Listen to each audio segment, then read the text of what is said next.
Resto Geek.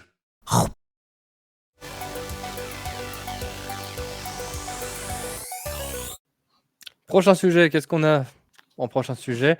C'est Sonata qui va nous parler de son expérience extraordinaire sur Mario Wonder et nous expliquer pourquoi il a été nominé dans les jeux de l'année. Alors, Sonata, j'hésite à Oui. acheter le jeu. Ah. On en reparle après ta chronique. Alors, on n'en reparlera pas. Alors, parce qu'il n'y aura pas besoin. Comment dire? Alors, on va déjà mettre une stat comme ça. Je l'ai récupéré un jeudi matin. Je l'ai platiné vendredi. Il n'y a pas eu une seule fois. C'était le lendemain. Le jeu est assez impressionnant parce que, alors que je me méfiais un peu, même si j'étais saucé par la nouvelle direction artistique, la mécanique des Fleur Wonder, même si c'est pas une mécanique de jeu en soi, c'est pas un power-up en quelque sorte.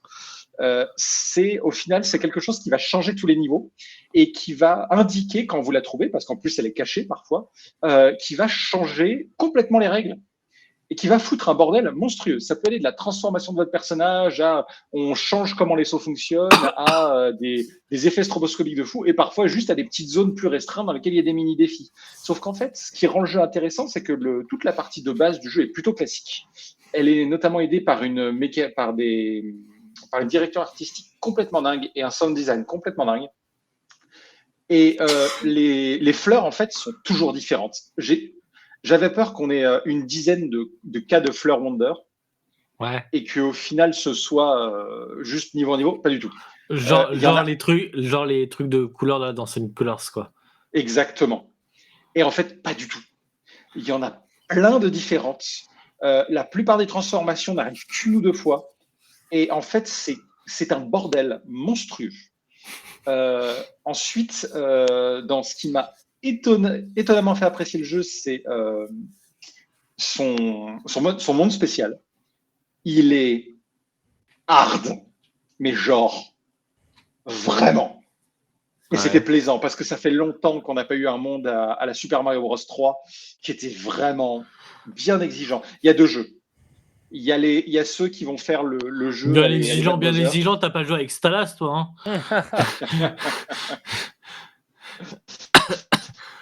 Pardon. Et du coup, pour ceux qui veulent se simplifier la vie, en effet, là, je vois sur le trailer, il y a Yoshi et Nabbit qui sont jouables et qui ne peuvent pas mourir, ils peuvent pas prendre de coups, ils peuvent juste tomber dans le vide. Ça, je trouve ça dommage.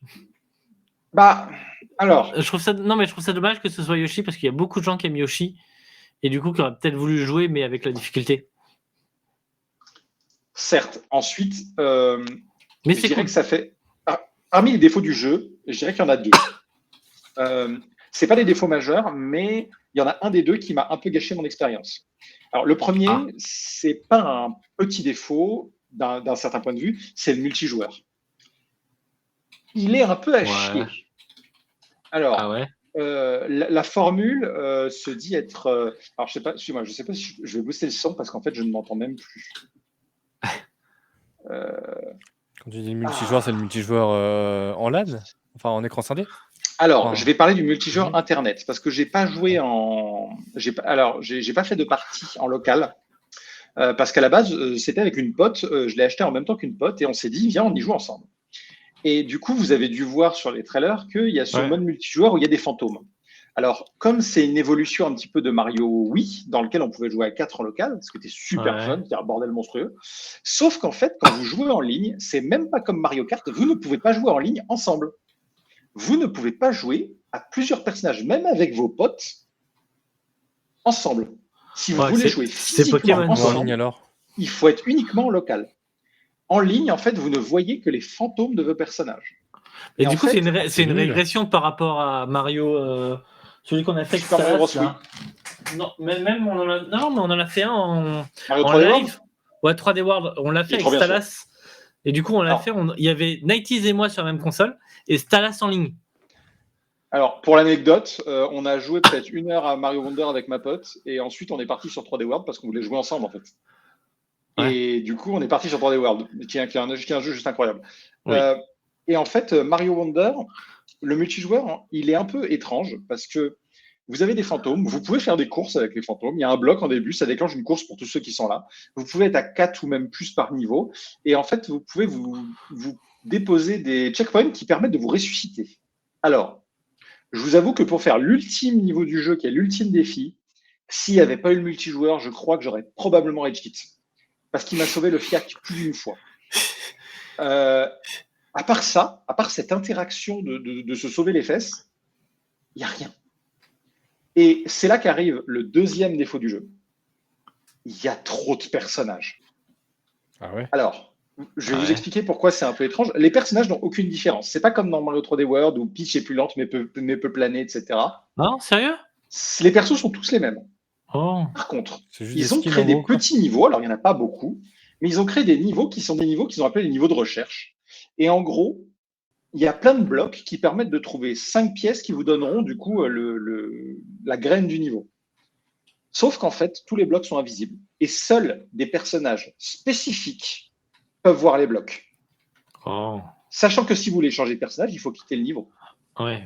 Quand vous êtes tout seul, sachant que moi j'ai fait le jeu en offline entièrement pour profiter de l'expérience en solo, et ben c'était juste relou. C'était vraiment une idée à la con. Et je pense que j'ai dû peut-être passer un total d'1 heure sur ces. Il devait y en avoir peut-être 5 ou 6 des niveaux comme ça.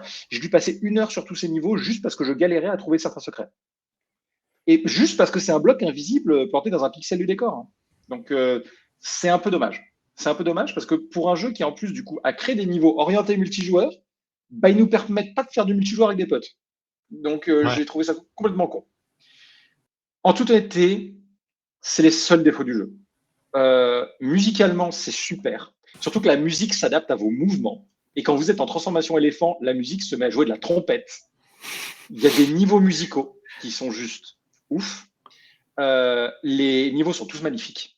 Ils se sont clairement inspirés des Donkey Kong Country, les remakes des Donkey Kong Country, pour les niveaux en format ombre. Il y a des références à des jeux Mario.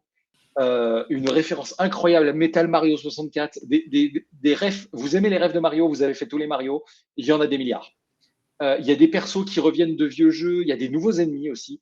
Il y a plein de choses intéressantes à faire. Et franchement, j'ai fait tous les niveaux du jeu juste pour me dire qu'est-ce qui va se passer dans ce niveau. Parce que c'est tout le temps le bordel. Et même le boss final, je ne m'y attendais pas. J'aimerais vous spoiler, mais je le ferai pas. Parce que le boss final, je ne m'attendais pas à affronter le boss final comme ça. Et le boss final, c'est une fleur Wonder à part entière. C'est-à-dire que du coup, vous arrivez devant un boss final en vous disant, bon, bah, il va y avoir un Bowser, il va falloir l'affronter, il va falloir le battre, peut-être lui sauter dessus, quoi que ce soit. Ils sont partis dans le chose. Ils en avaient rien à foutre. Ils se sont dit, bon, bah, notre spécialité à nous, c'est de prendre des idées, de faire des trucs intéressants avec. Là, ils devaient avoir un énorme saladier. On a plein d'idées, mais on n'arrive pas à faire plusieurs niveaux avec. Bon, bah, c'est pas grave. Faisons un niveau à chaque fois, mais avec plein d'idées. Et du coup, ça rend le jeu juste pas chiant. Alors, ouais, il se finit plutôt vite. C'est cool. Mais en fait, c'est un plutôt vite que je reprends quand vous voulez. Parce que c'était juste l'éclate. Et la nouvelle direction artistique, elle aide vraiment beaucoup parce que le jeu est vraiment beau. Au niveau des animations, il est vraiment smooth. Les persos sont tous sympas à regarder et tout. Ils sont vraiment cool. Rien que l'animation des transformations, elle est vraiment cool. Il y a des niveaux qui sont assez durs parfois, qui sont assez exigeants. Le jeu reste quand même dans la tendance facile. Ça reste un jeu Mario, sauf si vous allez dans les niveaux spéciaux, où là, c'est du niveau Mario 3, avec des sauts bâtards à faire, des carapaces à balancer à l'air, des multi-sauts à faire, et puis vous regrettez presque de ne pas avoir le Yoshi pour le jeter dans le vide.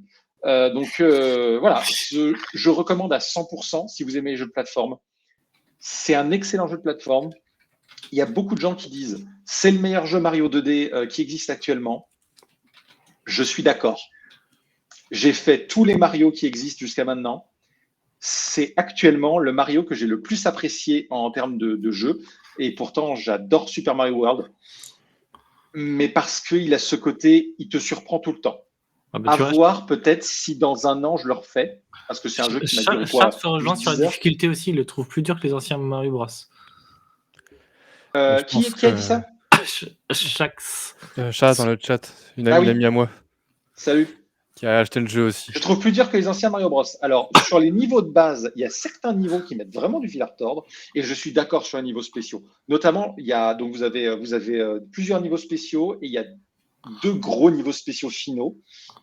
Et ils sont le niveau spécial ultime. Alors, le niveau spécial ultime, c'est presque une ère de game design. Mais une fois que le temps sera passé, si vous voulez, on y reviendra un jour où je me permettrai de spoiler. Par contre, il a le mérite d'être exigeant. Si, petit détail, il y a des badges. Et les badges modifient le gameplay. Du type, vous pouvez avoir un saut mural ou vous pouvez avoir un grappin.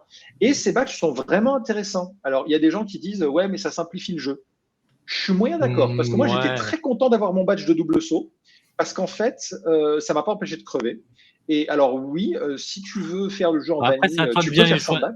C'est à toi de bien les choisir en fonction des niveaux, en fait. Parce que... Alors, il y a ça, et surtout, moi, ce que j'ai trouvé intéressant, c'est que si vous voulez faire des badges qui ne modifient pas le gameplay, vous avez des badges qui vous permettent d'avoir plus de pièces. Voilà, vous tuez un ennemi, vous avez des pièces. Ça ne modifie pas votre gameplay, ça vous donne un avantage. Par contre, ils ont fait un truc génial, c'est que les badges qui modifient le gameplay, vous avez plusieurs niveaux spéciaux par ordre croissant de difficulté par badge.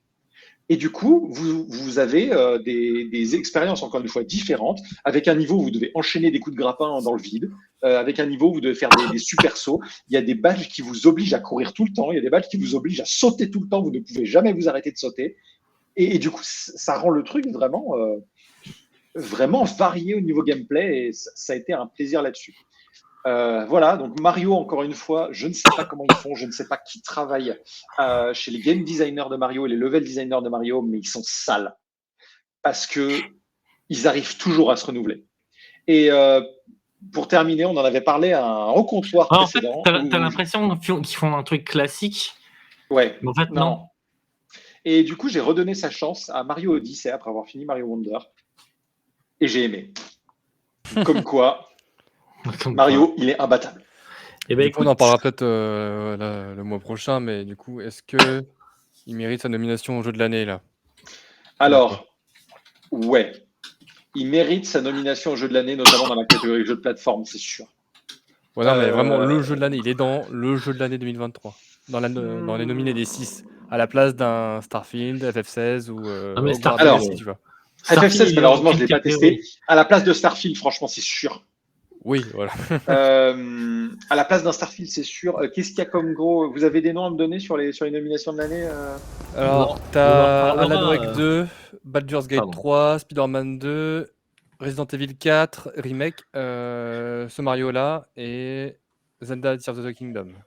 Alors, Tears of the Kingdom, au final, je le mets presque dans la fin du panier. Parce qu'en fait, il ne révolutionne pas grand-chose.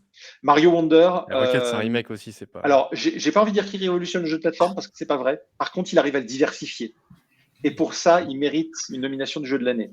Spider-Man 2, c'est un bon jeu, mais au final, c'est un peu comme le reste. C'est des jeux qui reprennent une formule, et au final, c'est la suite logique de quelque chose. Mario Wonder reprend une formule qui marche et en fait quelque chose de vraiment sublimé. Et quelque chose de pas chiant. Ce qui est assez impressionnant. Ça reste un jeu Nintendo, du coup il est forcément au haut de la liste. Ensuite, à côté, je pense qu'à côté de Baldur's Gate 3, par contre, il n'y a pas photo, mais je trouve que les jeux de l'année, doit y avoir des catégories. Un jeu de l'année général, ça n'existe pas. Sauf, bien entendu, pour moi, il y a eu God of War. Il y a une année où il y a eu God of War. Voilà, et il n'y avait que ça. Mais on fera nos propres nominations jeux de l'année. De toute façon, on en parlera des Game Awards. On fera peut-être une émission spéciale juste à ça. Yes. Allez, je ferme, tout le monde dehors.